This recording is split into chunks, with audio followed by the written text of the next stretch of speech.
такая ситуация.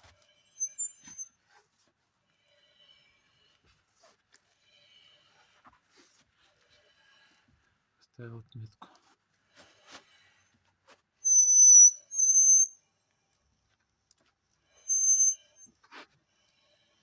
Раз и нету. Полка веса крутится нормально. Здесь раз и скрипеть начинает. Так.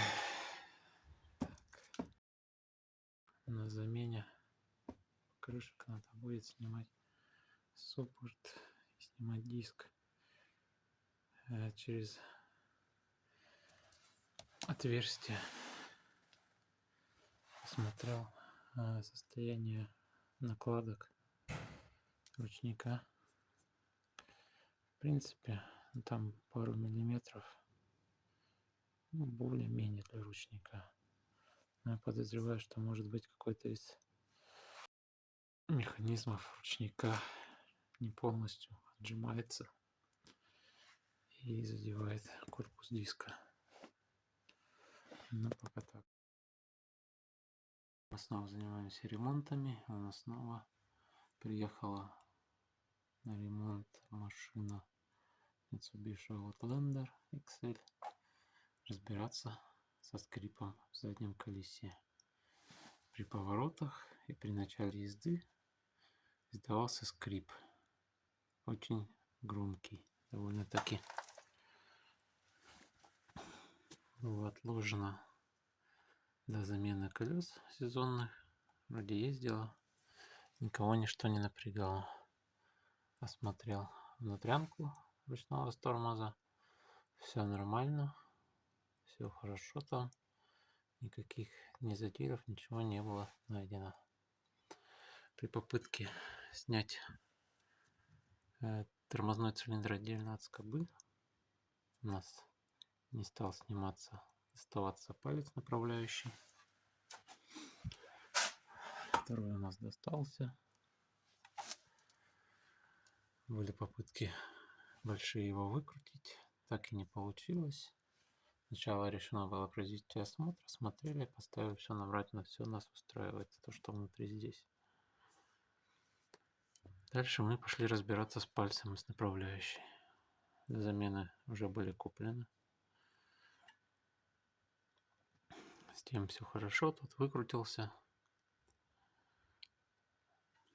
Попытки отвернуть этот ничем успешным не выдались. Ни постукивания, ни пробования выкрутить его каким-либо образом. Сам же тормозной цилиндр сильной коррозии. Плюс здесь где-то вот в этом районе на борту резинки есть микротрещина. Что тоже не очень хорошо. Далее. Что мы делали? Попытки подогреть немножко. Совсем немножко. Так как резинок у нас нет, а это в целом адекватная была. Тоже не дались успехом. И дальше я решил посмотреть, что у нас там находится. Почему оно так не идет? Оно не идет, потому что там весь палец в ржавчине. И походу жестко прям прикипел.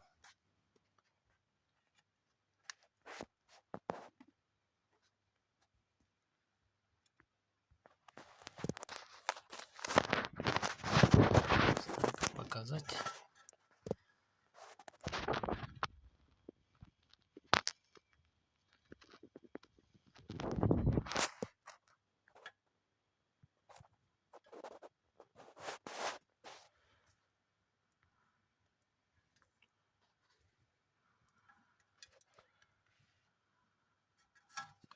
Прямо вот я задираю, и видно, что оттуда у нас не нечто блестящее, плюс-минус в таком состоянии, а просто ржавая направляющая. Значит,